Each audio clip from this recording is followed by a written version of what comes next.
Let's ramp it up a little bit in My Quilt Planner. I want you to take a look at the screen where I have loaded Ohio Star. This is an image of our cheater quilt Ohio Star, and it is sized somewhat appropriately, 55 by 84, which is probably a little long. And I have already clicked on the quilt icon to create a quilt, and I have started to color. I have actually colored in all my blocks. So just so you can take a look, the beige blocks is the actual Ohio Star. The pink is the diamond in a square, and the blue is the 4-patch, and the green is the outside border. So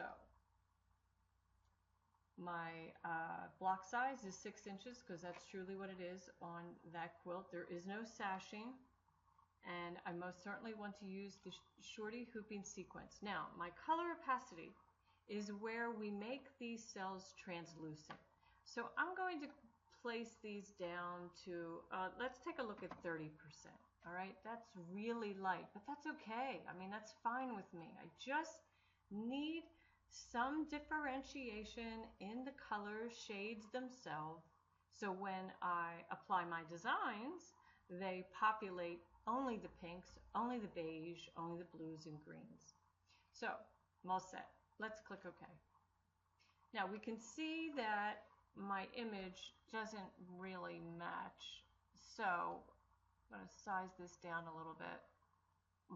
Use the quilt designs icon we have on the squares. They're all squares, so let's take feather square 2, and we'll use that in the diamond orientation and do fit to cell so that it fills that block. That's fine.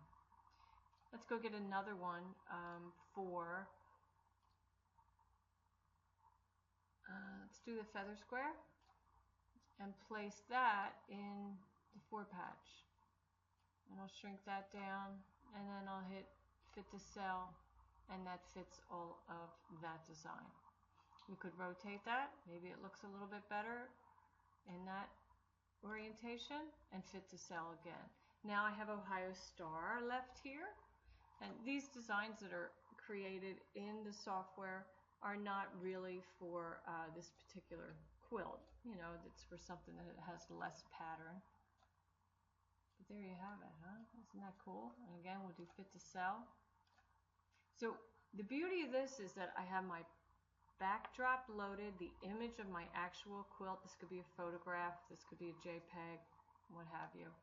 And I'm able to see all of the designs because the cells are translucent, so you have to remember to change the opacity on that previous screen. And let's go ahead and add a border design. So we'll do rectangles, and we'll take this border here, and I'll rotate that one more time, and then move that, and I'll do fit to cell there, and you can see that it populates that outer border. Pretty cool. Geez, I love this software. Now, what if we want to change our stitch type?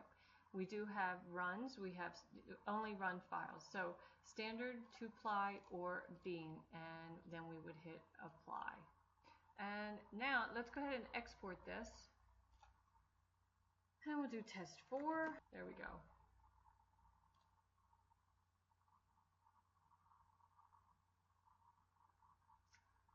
And we'll go to large icon so you can see my designs.